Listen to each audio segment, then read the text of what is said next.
Hello, it's me again, James Beeching, 34 years old. I've got cystic fibrosis, and this is my second video blog thingamajig. Why am I doing this? I did one a week or two ago, and when I came into hospital, it was really well received actually, and off the back of it, people said it was good. I should do more, and that's why I'm doing it. And thank you to all of those that, when I waffled on about organ donation and how important it is, thank you to everyone that actually, I got loads of messages saying that encouraged or inspired people to actually sign up. So well done, you guys. Awesome news. And live life, give life. That's what you're doing. You'll save lives, give people life. Amazing. So I thought I'd do another one of these today. It's my third week, coming into my third week in hospital. Had a bit of a setback today. Feel pretty shit, and I'm worried the doctors are going to keep me in a bit longer, unfortunately. But I still wanted to do this, so I'm going to cover the things that people talk about. That's what I'm doing. People ask me questions. I've had some parents who have got children with CF. There's a group on Facebook. Someone ever come back to me with lots of questions, so I'm going to cover one of them questions there. And lots of people talk to me about the tubes when they see different equipment, tubes, pipes and stuff. It's not all as scary as it may look. So I just thought I'd talk you through what some of them are. Just briefly, very simple. The question I want to answer, which some people in the last couple of weeks, and which also come up from a parents group, is about around the babies and around having children. So I did record it about a week and a half ago, but I haven't had the balls to post it because it's quite emotional for me. It's by far the hardest topic, but people are asking about it, and so I'm gonna share it, and hopefully the hope is that this stuff educates people, I suppose. And I think that day when I recorded it, maybe it was a little bit of therapy for me as well. But I'm not one to do 2 takes, 3 takes. It is what it is. I'll talk frankly about it all.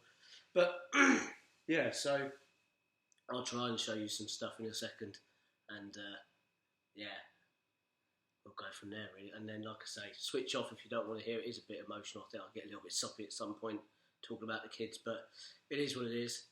I'm not going to do it again, and switch off if it's upsetting or anything like that. I'm not offended. But if anything, what I want this to do, and I am in a bad mood today, so sorry if that comes across, but what I want this to do is I want to educate people that one day someone watching this might have a child born into their family who's sadly might have CF, and I want to educate them and arm them with some information that hopefully will mean that it's not all bad. Some of it is, some of it's shit, but it's not all bad. Yeah, and just educate them into what some of it's about. That's all I'm doing. I think if I can, it's classed as a rare disease, and so if I'm one of the people who live locally with it, and I've got the ability to share some and educate people about it, then that's what I'm trying to do. So anyway, stop waffling on, James. I'm not good at these things. I should start with a joke really, shouldn't I? Anyway, I'll grab some stuff and talk about what it is, alright? So, I spoke about this the other day, so I'm not going to go on about it too much. First one, people with CF or lung conditions will have extra oxygen. It's all it is. It looks all funky, there's lots of tubes, okay? If you see someone with this next to their bed, a lot of the time it's just oxygen. It doesn't hurt, it's actually a relief. Those that are struggling for breath, it gives them a bit of relief. The best way I put it, I have done in the past, is as I've got older, people that have been bundled at school, and you say bundle, and everyone, that bundle gets heavier as you go on with CF. That bundle gets heavier, you get a bit more claustrophobic, it gets a bit scary, so this gives a bit of relief. You feel just like someone's put a pillow over your face a little bit sometimes, so that's that oxygen. Also comes when you're out and about, one of these little things. Same thing, oxygen.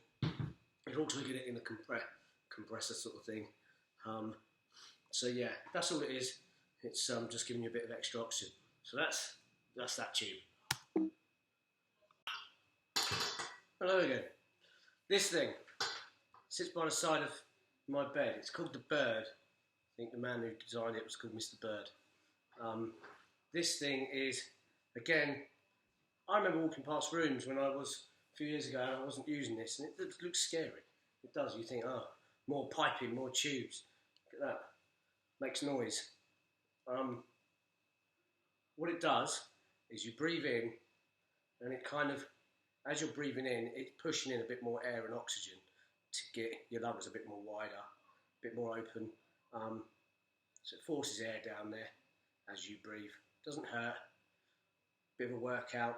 Opens your lungs a bit, helping your lungs clear the crap that is down there and otherwise unable to go. Bit like this.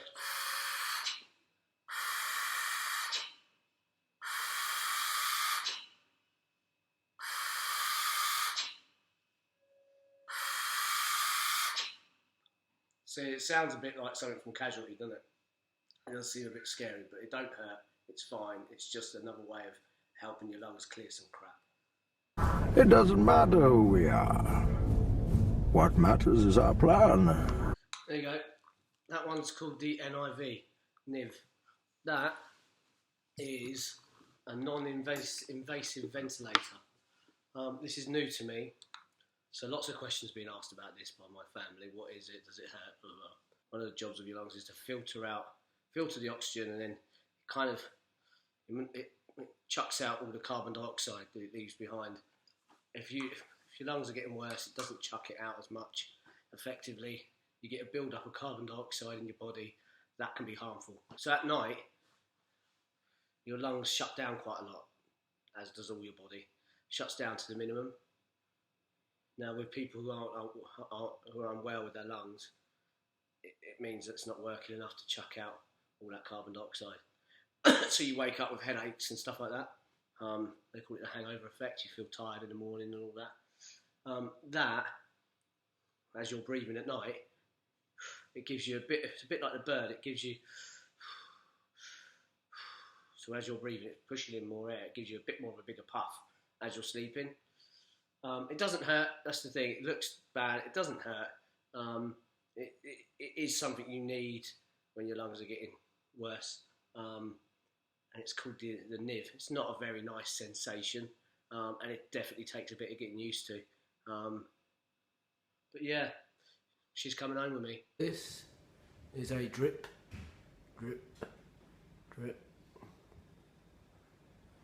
That is an antibiotic that fights, much like if you had tablet form antibiotics to kill infection, but we need the stronger stuff.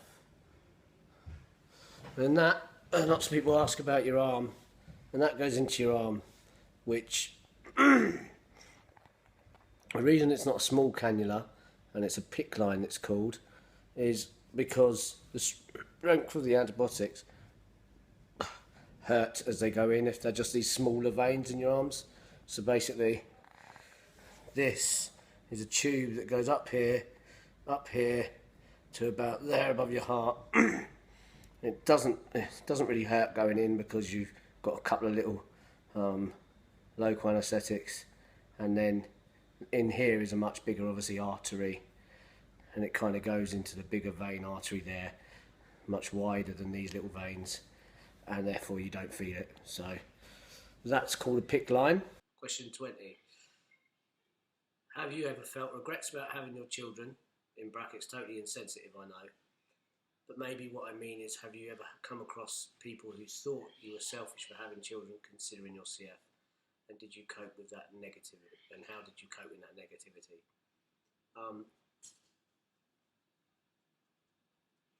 No one's ever said anything to me. I'm not stupid. I'm sure people would think that. I've thought that about other people with CF and think, because people have talked to me about having children, and I sit there, knowing what I know about how bloody hard having children is, and seeing how unwell they are, and now knowing how quick it changes from being well to unwell, or relatively well to, I sit there and think, oh, I hope they don't do it or whatnot. But I think, the full story is no. Well, in answer to your question, has anyone ever said anything to me? I think you asked that, didn't you?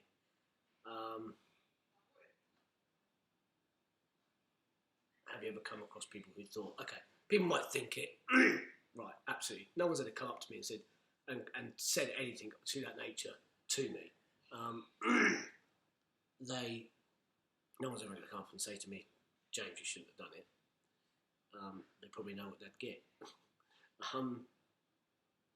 But the truth is that, so when I had, it's a difficult one, isn't it? So I tried having IVF and children with my first wife, and it didn't work. And then, so we split, blah, blah, blah, and that's, again, completely normal. There's nothing, by the way, it has nothing to do with the CF, really. People split, people get married, people get divorced. It happens. It's fine. It's another thing that makes CF people absolutely normal. So we split like couples do. And then I had a couple of years, and I've got some beautiful nephews and nieces, and I come to terms with the fact I wasn't going to become a dad. And I was dating again and stuff like that, and I got over that initial depression of being splitting up and stuff, but I still had no desire, not desire, but I'd got over the fact that I'd come to terms with that I wasn't going to have children, and I was okay with that. I mean, I felt that if I can give a little bit of my character on the days that I took my nephew and niece out and stuff like that, if I can just imprint a bit of my character and leave that with them, that's the best thing I could do. There are other people out there who can't have children and completely deserve to have children, so I was all right. I was level-headed about it. That's not to say that it's, and I'm completely against this, but you're not the mother, it's not that, it's that maternal instinct, so you didn't have that. Absolute bullshit. I was very paternal, always have been, and I consider myself always very good with kids. And I bloody wanted them, but I was also not stupid enough to sit there and think, oh, why me? I'd never say why me, at all. It's other people can't have kids. It's just the way that the human body works. Sometimes people can, sometimes people can't, and there's definitely people out there that shouldn't. But then I met my current wife, and we started having that, as time went on, we started having that conversation, and I think she was understanding enough that it probably wouldn't work, but she would have liked me to have tried, and I kind of thought, and at that point I was, again, I deemed myself pretty healthy. I was all right. I was getting on with life. It wasn't affecting me massively. And that was when I was like 31, maybe. And so I kind of said, yeah, all right, we'll give it another go. I'll give it another go. So I think the important thing is you never, with someone with CF, as much as you know your future, you still hope that you're going to maintain. I plateaued about 38% lung function for some time, so I was hoping that would continue.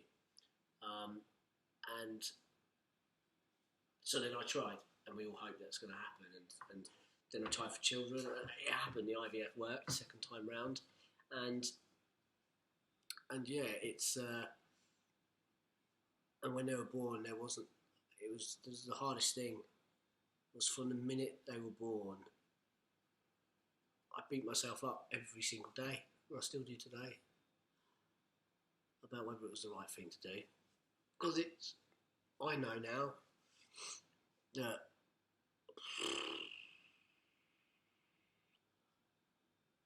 I won't be with them to watch them get married, with my daughter down the aisle. Probably won't be with them at some point in primary school. I don't know.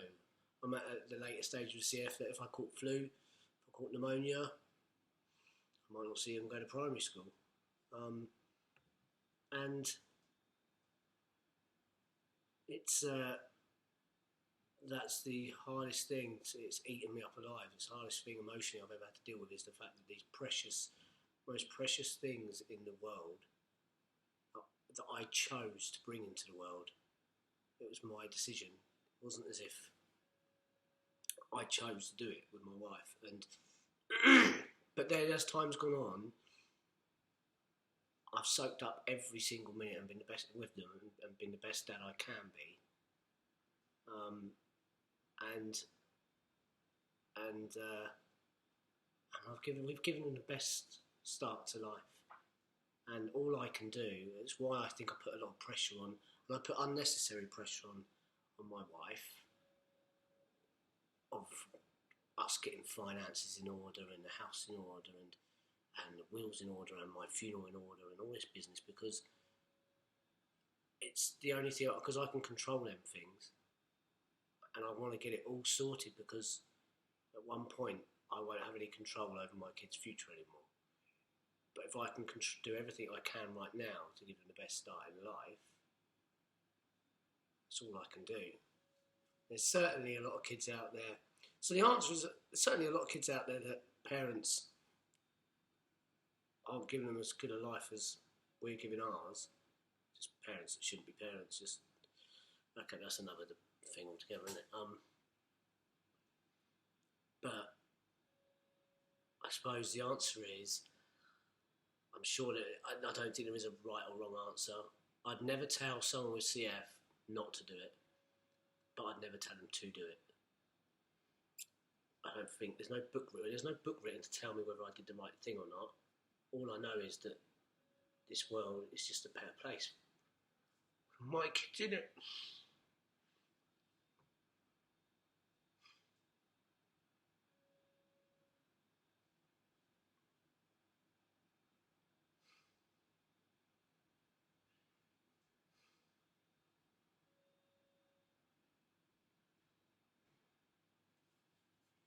They bring so much happiness, not just to me. I'm not selfish. I didn't want to do it just for me. I wanted to do it because my wife deserves to be a mum, and she is now, thanks to science and IVF. Amazing, eh? And yeah, it's so no, I wouldn't advise anybody to do it or not to do it. But the other argument is if I didn't, they give me so much drive. I'm knackered every morning, have been for a good few couple of years. I've been knackered every morning. I don't want to get out of bed early. I don't want to get out of bed at all a lot of the time, and you don't have that energy anymore. My muscles aren't getting fed. My body's not getting fed the oxygen and the nutrients that it should do because of the CF. So I'm not going to have all the energy and stuff, but they give you so much drive and focus that if they weren't here, I could have been worse. That's the thing, I could have been worse. I could be worse than what I am now. And that's the thing, I don't ever want to think that they're not the ones who've made me ill. I'm not saying it's not been tough the last couple of years, but it's not them making me ill, it's the CF making me ill. And actually I believe that if I didn't have them, then I just would have been, they give you so much reason to live and get on with things. Do you know what I mean? Like last week, I just felt my oxygen levels were awful. But I got on with it. I think I did, 16,000 steps one day, my mate's Fitbit said we did on this holiday we had.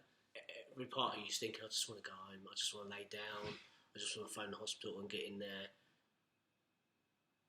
But them and me, you get on with it because you have to have a driving factor, and that's it. That's what motivates me to get on with life. But it's every day I think about the fact that, and having my dad pass away a few months ago, it's the first time someone close to me passed away, and I really felt what it's like to lose someone close, and what death, and how much pain death can bring. and it eats at me that in the not too distant future, I will bring that much pain to my loved ones. And sometimes I think that would it be better if I wasn't here earlier in their lives so they don't have to go through that, or later in their lives when they understand, and it will hurt them like it hurt me when my father died. So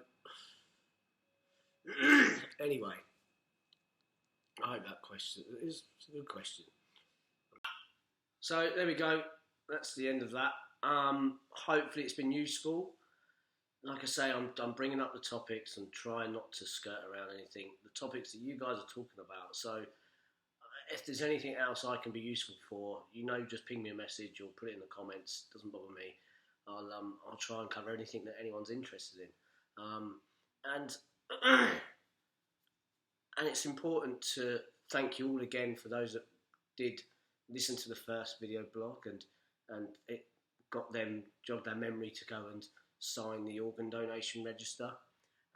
That's such an important thing. The older I get, the more I listen and hear stories about organ donations, and it does give people another life and continue their life.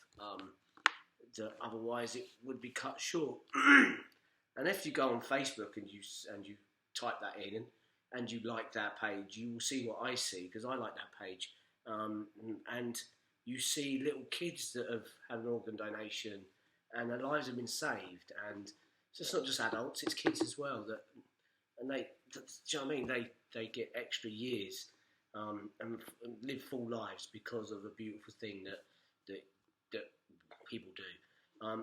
And I can't say subscribe here to it. I don't know how to do that on this thing. It's a bit fancy. But think about it. Google, you've got a brain. Google organ donation NHS or something. You'll find it. A friend of mine, Alice, what was it, Greg, you said? Alice did it in 1 minute 14 or something. That's how quick it is.